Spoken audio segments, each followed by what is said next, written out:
Halo teman-teman manajemen, balik lagi di Ngamen, ngobrol bareng anak manajemen. Spirit of Blue makes a better you.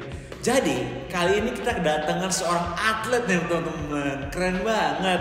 Mungkin kita boleh kenalan dulu nih Kang, siapa namanya nih? Maka nama saya Reyuda. Umur saya sekarang 20 tahun. Asal dari Jakarta. Kuliah di mana? Unpad dong pasti. Pasti di Unpad dong ya. Manajemen angkatan 2023. Oh, berarti sama ya semester 1 ya nih? Sama, kita sama. Oh, kita sama. Kenal kan Mori? Bisa, Roy. Oke, kita lanjut. Kalau sekarang Kang Rey ini lagi sibuk apa nih? Apakah lagi ada organisasi apa atau lomba-lomba atau gimana? Sebenarnya sih sekarang udah nggak terlalu sibuk ya, dan kayak pas awal-awal masuk. Sekarang paling ikut panitiaan dari Airman, terus jadi kontribusi di event KPU juga, sama sibuk kuliah juga, sama tugas-tugas semua. Ya belum terlalu sibuk lah. Belum terlalu sibuk ya, kita masih semester 1 soalnya. Tapi udah keren banget ya, berarti seorang atlet kita ini juga ikut aktif dalam berorganisasi dan kepanitiaan. Wah keren banget. Tapi denger-dengar nih ya, mungkin teman-teman pada penasaran nih, katanya atlet apa? Dari tampangnya ini kayaknya atlet taekwondo ya. Kungfu. Bercanda ya teman-teman. Jadi Kang Reyuda ini adalah atlet terjun payung loh. Keren banget. Mungkin jarang ya atlet terjun payung. Tapi kita di Unpad anak-anak angkatan 2023 punya Reyuda sebagai atlet terjun payung. Mungkin aku pengen nanya nih Kang, apa sih yang ngebuat Kang Reyuda ini bisa tertarik nih untuk jadi atlet terjun payung? Oh ya, jadi dulu kebetulan bapak gua dulu dia terjun payung juga. Terus dari kecil tuh suka dibawa dia kalau misalnya ada acara terjun gitu, dia suka ngajak gua, suka ngajak nonton. Terus jadi dari kecil tuh udah tertarik lah, udah penasaran sama terjun payung kan. Terus sampai kelas 6 minta mau ikut, belum dikasih gitu. Dijanjiin doang. Terus SMP belum, akhirnya pas SMA dikasih gitu. Oh berarti emang udah turunan ya dari ayahnya udah ikut terjun payung, genetik ya. Tapi kalau nggak salah ikut terjun payung udah dari umur 2 tahun ya? Oh. Bukan ya? Belum ya. Tapi keren banget sih. Tapi biasanya sosok ayah tuh menjadi role model guys bagi anak-anaknya. Kita ya bisa ngeliat deh kalau pasti apa yang ayah suka kita juga suka gitu. Selanjutnya nih Kang, pertama kali nih terlibat dalam terjun payung ini gimana ceritanya? Bisa awal-awal banget. Pertama kali itu, jadi waktu itu masih kelas 11, kelas 2 SMA. Kebetulan dari ayah ditawarin sama temennya lagi ada pendidikan terjun payung. Terus kebetulan ya lagi liburan juga, terus momennya pas akhirnya ikutlah pendidikan terjun payung. Terus sudah ikut, lulus, udah sekarang terjun payung. Berarti itu tuh belajar terjun payungnya pas pendidikan itu ya? Ya lagi pendidikan. Itu pas awal-awal itu gimana Kang? Apakah ditemenin dulu atau kayak rendah dulu atau gimana? Ya jadi pendidikan terjun payung itu supaya kita bisa lulus dapat sertifikatnya, kita itu harus ada 9 kali terjun. Itu ibaratnya level gitu. Jadi ntar dari level 1 kita masih ditemenin sama 2 orang. Ntar level 2 masih 2 orang, level 3 1 orang. Kalau misalkan terbangnya udah bagus bisa dilepas, kalau belum masih bisa ditemenin. Terus nanti kalau udah bisa sendiri kita belajar manuver, belok kanan, belok kiri. Terus belajar back roll, barrel roll. Bisa dicontohin nggak Kak sekarang? Oh nggak bisa. Nggak bisa. Oke lanjutkan. Gimnastik kan. Lanjut. Ya, nanti kalau udah terakhir biasanya udah solo jump, udah lulus, dapat sertifikat, udah bisa terjun di mana. Oke. Tapi kalau aku sendiri nih sebagai orang awam nih dari terjun payung, aku takut banget gitu. Pasti kayak ya naik pesawat aja kan kayak takut akan takut ketinggian aja gitu. Ya mungkin kebanyakan orang juga takut ya. Pas pertama-tama nih Kang, mungkin di level 1 tadi itu ada ketakutan nggak atau ada caranya buat ngilangin? Jujur nggak ada caranya buat ngilangin sih kalau ketakutan tuh. natural ya. Pasti bakal takut sih orang kalau pertama kali, apalagi dari pesawat kan. Ini fun fact, aku tuh sebenarnya roller coaster naik pesawat itu takut banget. Nah tapi apalagi pas level 1 terjun itu, pas pertama kali terjun di pesawat terus lihat bawah tuh, karena saya tuh pengen nggak jadi gitu kan, cancel gitu.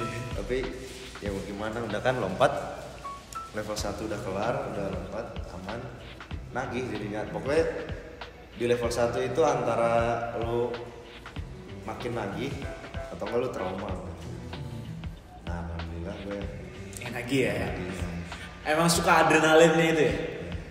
Oh emang atlet itu berbeda guys. Jadi memang kenapa atlet tuh sedikit harus takut sih, karena untuk safety kalau misalkan kita nggak takut nanti ada pikiran ngentengin gampang itu misalnya. Jadi naikin warning juga ya. Misalnya. Itu buat pelajaran buat teman-teman juga nih, kayak kita ya setiap apa yang kita lakukan kita tetap harus harus siap sedia gitu, jangan merasa aman aja, karena ya itu bener sih kata Kang Rayuda tadi, benar. Kalau aku mau nanya nih kan, Akang by the way udah berapa kali terjun nih kan? Jujur masih dikit sih, baru 60.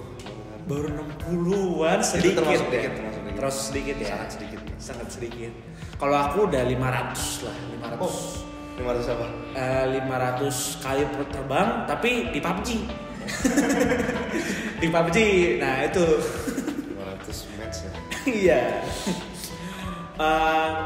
Udah lumayan ya 60 ya buat umur 20. Kalau aku pernah denger juga katanya akan jadi peserta termuda ya di PON ya, pas itu ya. Prapon. Oh, Prapon. Prapon di Malang kemarin. Ya alhamdulillah. Kebetulan saya peserta termudanya juga jam terbang tersedikit, termuda. Ya, emang maksudnya mahasiswa manajemen Unpad tuh emang banyak berbakat gitu guys. Ini kita lihat nih. Gak berbakat nggak boleh masuk mene. Nggak boleh masuk mene guys. Pokoknya orang-orang di sini tuh pasti terpilih lah. Pilihan-pilihan Tuhan doang yang masuk mene. Jadi emang keren banget. Terus prestasi kalau nggak salah pernah juara 3 ya kan, senasional. Ya tahun 2022 itu ada Kasau Cup di Bogor. Okay. Itu kejuaraan pertama saya juga. Alhamdulillah dapat juara 3. Keren banget emang. Itu juga terdikit juga itu. Termuda. Gila guys. Maksudnya kayak itu orang-orang pepatah yang bilang jangan remehkan pemuda tuh bener guys. Kayak ini kejuaraan pertama loh. Bayangin teman-teman. Kejuaraan pertama langsung juara 3. Emang keren banget. Oke sih kayaknya. Oke ya. Itu biasanya emang sepuh tuh begitu. Mungkin aku mau nanya nih Kang. Udah 60-an terbang.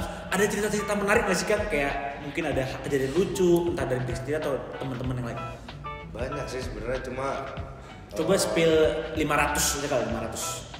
Jangan 500. 400 aja. Oke, mungkin kita bikin 500 episode ya teman-teman buat episode kali ini. Ya, sebenarnya ada banyak kejadian. Sebenarnya kalau diterjun tuh lucunya, tapi lucu bahaya juga soalnya enggak. Jadi pernah waktu itu jadi di terjun itu ada namanya altitude. Altitude itu supaya kita bisa ngeliat ketinggian kita udah berapa. Oh, kayak jam tangan gitu ya. Pernah suatu ketika lagi hektik kan, pakai parasut, lupa lah bawa altitude. Pas udah nyampe pesawat masih belum sadar, begitu udah lompat gini kan, mau cabut di berapa kan? Lo kemana? Kok nggak ada? Iya. Ya udah, kalau udah gitu langsung cabut aja. Cabut sendiri. Maksudnya tasnya lepas gitu? Enggak, langsung cabut parasut. Oh, cabut parasut. Jangan apa? Sosok mau feeling ini kayaknya udah berapa ribu feet nih. Jangan ini kalau nggak tahu langsung cabut. Oh, soalnya itu emang ada batas atas buat kita cabut itu kan? Itu apakah dari tergantung ketinggian awalnya atau gimana? Sebenarnya kalau untuk lomba itu kita terbang rendah itu di 3.500 feet. Jadi kita lompat langsung cabut. Tapi kalau misalkan terjun biasa gitu, bukan lomba ya, itu di 4.000 di 5.000 harus harus sudah cabut. Sebenarnya tergantung parasutnya juga. Oh, ada spesifikasi sendiri. Tergantung kebutuhan. Kalau pernah ini nggak?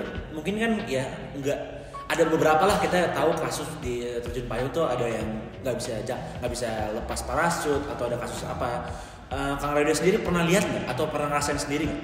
Bahkan Kalau ngerasain pernah, dia jadi twist gitu, jadi parasutnya kayak muter gitu, tapi masih bisa di-handle. Kalau ngelihat itu namanya, kalau misalnya parasut yang nggak kebuka itu cutaway. Pernah juga pas prapon kemarin, kebetulan teman satu timnya ada yang cutaway juga, jadi dia putus, tak handle talinya ini putus, yang buat belok-belok putus, akhirnya melinting, akhirnya dia cutaway. Kalau gitu harus benar-benar sigap. soalnya emang ya terjun payung juga emang sangat bukan buat yang main-main ya, emang harus ya, main ya buat senang-senang bisa, cuma jangan niatin. iya sih, emang terbaik lagi ya, safety itu pertama guys. Oke, kan ya kita sama nih Kang masih kuliah nih, tapi Akang kan udah jadi atlet, pasti jadi memiliki kesibukan sendiri gitu. Gimana sih Kang cara bagi waktunya, kan pasti ada latihan gitu kan? Ya. Nah cara bagi waktunya gimana? Cara bagi waktunya pasti kalau sekarang lebih ke kuliah dulu, pasti di nomor pertama. Untuk sekarang kan kebetulan lagi nggak ada eventnya. Kalau kemarin kita cerita yang pas di prapon aja, di prapon tuh kan aku izin hampir sebulan nggak masuk kelas karena di Malang. Nah itu cara bagi waktunya. Jadi kalau misalkan ada kelas, terus kebetulan aku lagi nggak naik, aku bisa ikut Zoom. Kalau nggak nanya temen lagi ada tugas apa, terus materinya sekarang apa gitu. Jadi begitu malamnya bisa baca materinya, bisa kerjain tugas. Kenapa sih? Keren sih, emang cara bagi waktunya keren ya. Aku sebagai temannya ngelihat sih perjuangannya keren banget. Iya. Dia nanya-nanya ke aku juga kayak, ini gimana Mor? Gimana cara Mor? Keren banget sih emang. Kita kulik bareng materi. Kulik bareng. Makanya itu juga ada namanya tutor sebaya guys. Jadi kayak harus rajin lah Mor. Harus rajin. Aku ngeliat dengan sendiri sih kayak rajin banget, kayak emang bener pendidikan nomor 1 ya.